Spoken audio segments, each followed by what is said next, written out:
Being crazy isn't enough.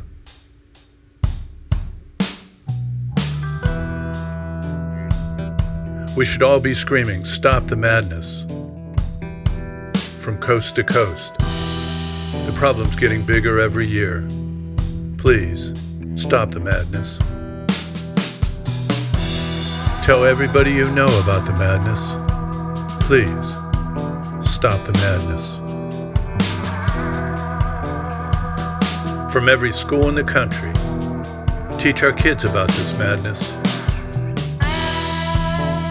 Day in and day out, we must get the word out about this madness. From every government building in this country, starting at the top, stop the madness. From every mountaintop, stop the madness, because it's already too late.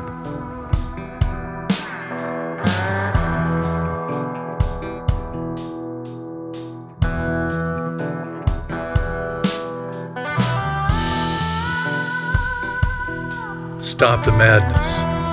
Opioids are killing us.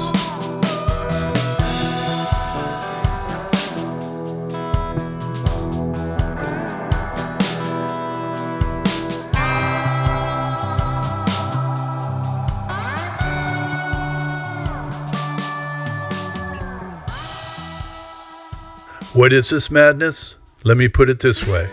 There's an 800-pound gorilla in the room.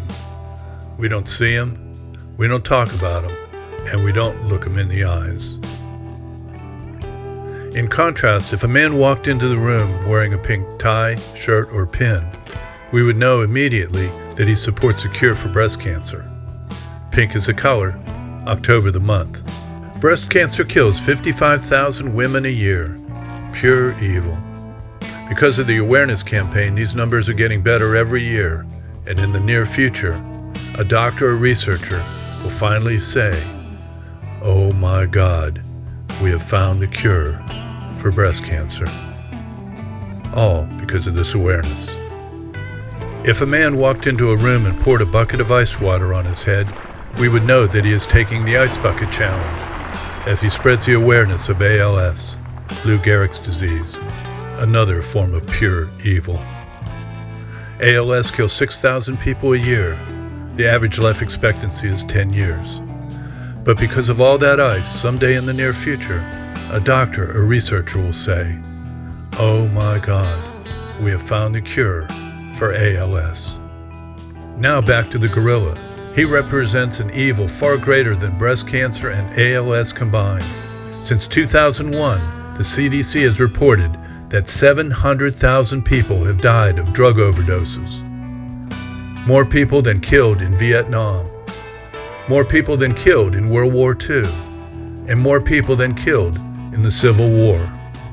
That number increases every year by an astounding 10,000 lives. And someday, all the doctors, researchers, politicians, and everyone will say, "Oh my God, stop the madness. Opioids are killing us." There's no one in America that doesn't know someone who has lost a child, a husband, father, wife, mother, aunt, uncles, to opioids. That's a problem. This is something that is the worst thing that has ever happened to this country. For 20 years, we allowed people to die and blamed them for their deaths. And that is sick in itself. And so what we do, it'll never happen again. Never. There's too many of us. We're screaming and we're not going to stop. This drug, this crosses all ethnic backgrounds, diversity. It doesn't matter where you grew up in inner city or you grew up in rural America, this drug's staring you in the face. And we're seeing lovely parents that are having to bury their children, their loved ones, because of an addiction that turned into a disease. And that's what these Mexican cartels prey on. They prey on making a huge profit on the backs of addiction. When you have some gun violence will go off in a school, and then all of a sudden there's all these, it's all the media is doing, and that's, everybody's up in arms about it. Yet you've got heroin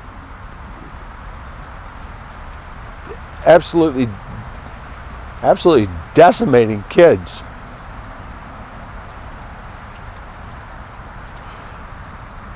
And you can't make that an everyday topic. That's a problem. It's not our country. I think it comes down to, are you passionate enough? Is this country passionate and strong enough to say we want to win, and we want to win on this, and we want to set a timeline of 2 years to make a difference, and we're going to get down in it, we're going to get it done. And I think that you need to have the Constitution to do that. I think you need to get off your moral high ground and understand that people are dying, that kids are dying. It's killing people at a rapid rate.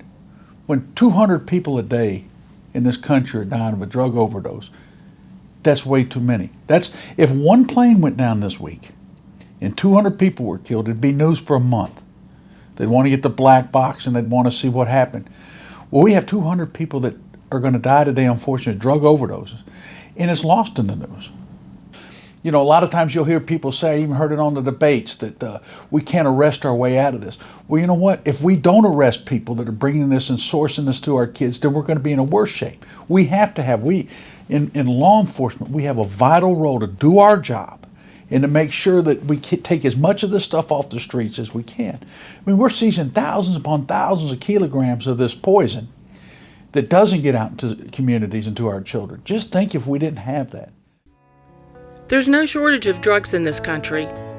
Between 2006 and 2012, 76 billion opioid pills were made.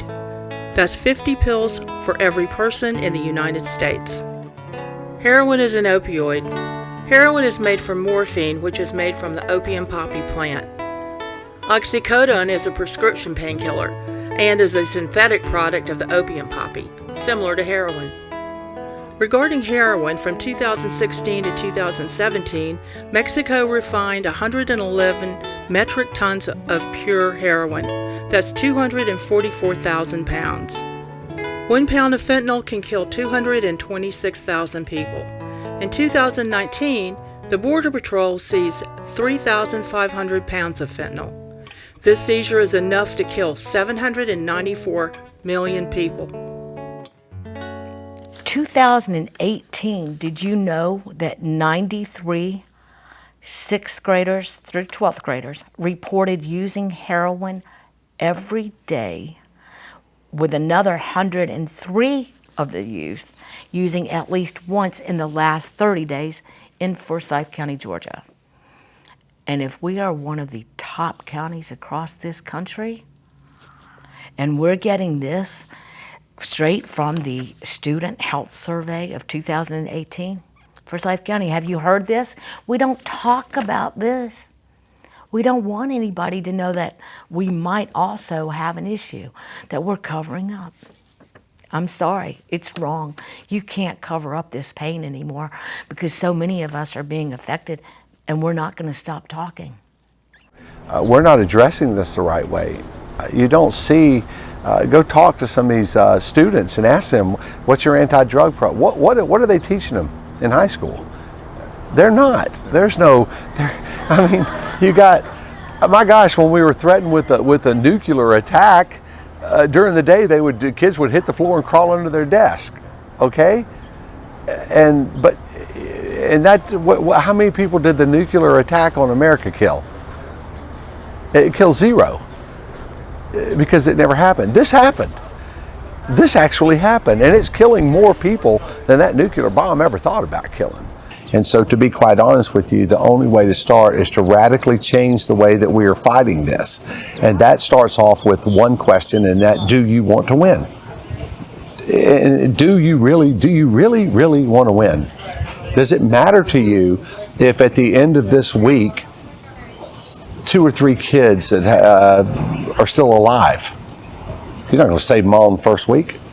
You need to look down the road. We need to say that we need to stop the growth first. We have to have treatment. Treatment works. We have to have prevention, and we have to have enforcement. So I've been in drug law enforcement 33 years. I'm legacy. My dad was in drug law enforcement. I can honestly say that I don't know of another time when this country is losing 200 people a day because of drug overdoses. It's just. I mean, you're talking about 70-something thousand people in 2018. That's more than most football stadiums. And you think about that. You think about a huge game at Baylor or Florida State or somewhere, and that number, I don't even know how many people those stadiums hold, but if they hold 70-something thousand people, that's how many people are going to die because of drug overdoses. The recipe for the perfect storm. Number 1, flood the country with heroin. Check. 2, not calling it heroin by the press and media. Check. 3, ignore it in pop culture. Movies, social media, music. Check. And number 4, not dealing with the stigma associated with heroin. Check.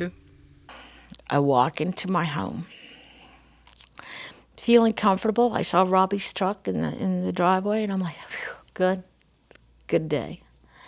I walk in, go throw on a t-shirt, gonna jump in the bed, and I thought, it's kind of quiet.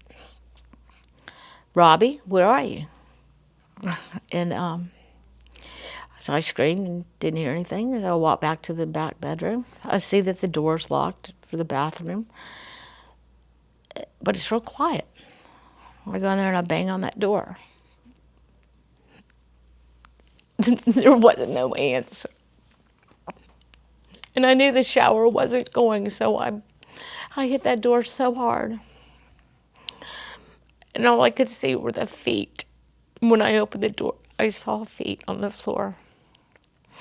Finally got it open. And I looked at my son as he's sitting up in a corner. His eyes were wide open, the grayest of gray that I've ever seen. I noticed the bloodline was on his, it was a little bit past his shoulders. And I looked at him and I'm like, Robbie, you're freaking dead. You're dead. And I knew it. A mother knows when her son is gone. When we have gun violence in schools, everybody makes the biggest deal out of that. It's huge, and I don't want to discount that at all. But I think that we can all agree, if you look at the numbers and you look at the amount of lives that are affected by heroin, by people losing their lives, by the number of people that lose their lives to heroin, I think they need to be addressed differently. And I don't think that they actually really belong in the same conversation. To be quite honest with you, they're two different problems that need to be addressed in different ways.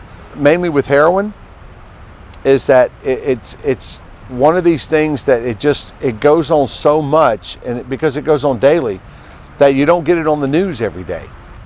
So imagine a different world. When I was young, Vietnam was going on.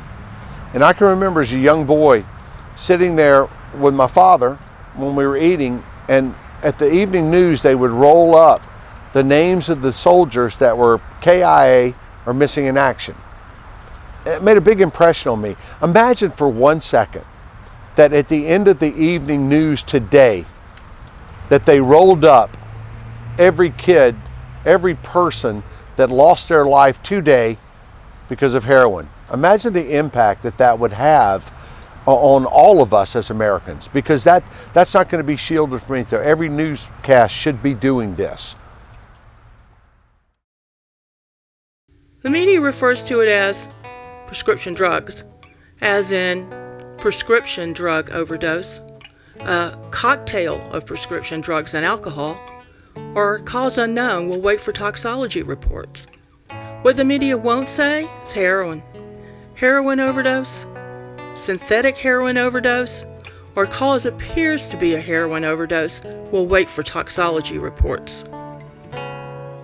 Prevention doesn't start with some stranger coming into a classroom and telling the kids how bad drugs are. It starts at home. Parents are going to have to tighten up and say, listen, We're going to have these hard conversations. We can't just let the world teach our kids what's right and wrong. And if we don't have those tough conversations when they're young, and I'm talking about elementary age all the way through, then they're going to hear it from somebody else on the street. And that's what we don't want. That we want them to hear it from parents that love them, not some idiot that's trying to sell them something that could possibly kill them. We are starting to see stimulants, cocaine and methamphetamine laced with fentanyl. Our biggest in this part of the country, in the southeast, the biggest drug of seizure is methamphetamine, much more than heroin. So if we have that much more meth, and they start lacing it with fentanyl, we may. This is something I hope never happens. But we may think, man, I wish we could go back to losing 70,000 a year. Rich, poor, doesn't matter. They're still all our kids. I mean, they're still all our kids, and they don't need to be facing this. But it's up to us. It's up to us to fight, to get in the fight. Let's get in the fight, but let's have a plan that's going to win. And we're not winning. Please remember our children. They did not ask to die. We did this as a country. Our communities hid behind it. We wouldn't talk about we're losing kids. We can't because if we start talking about losing people, no one will want to live here. And then if no one wants to live here, then how are we going to pay our the taxes and have such a beautiful community? Wake up, stand up, shout out, and don't stop screaming until the world recognizes the problem. Please, and thank you from the bottom of my heart, because you don't want to be me. You don't want to be me. And you do not want your babies, your grandbabies right now, to grow up facing what our generation has faced. Acknowledge it, accept it for a fact, put the shame where it belongs, and honor these children. Stop the madness. Opioids are killing us. Please join us for other segments as we explore different angles to this complex problem. Science of addiction, beating the stigma. In their own words, do we want to win? Supply and demand, recovery and treatment. Who hasn't shown up for this fight? I cannot think of anything more important than the safety of our children. Please stop the madness.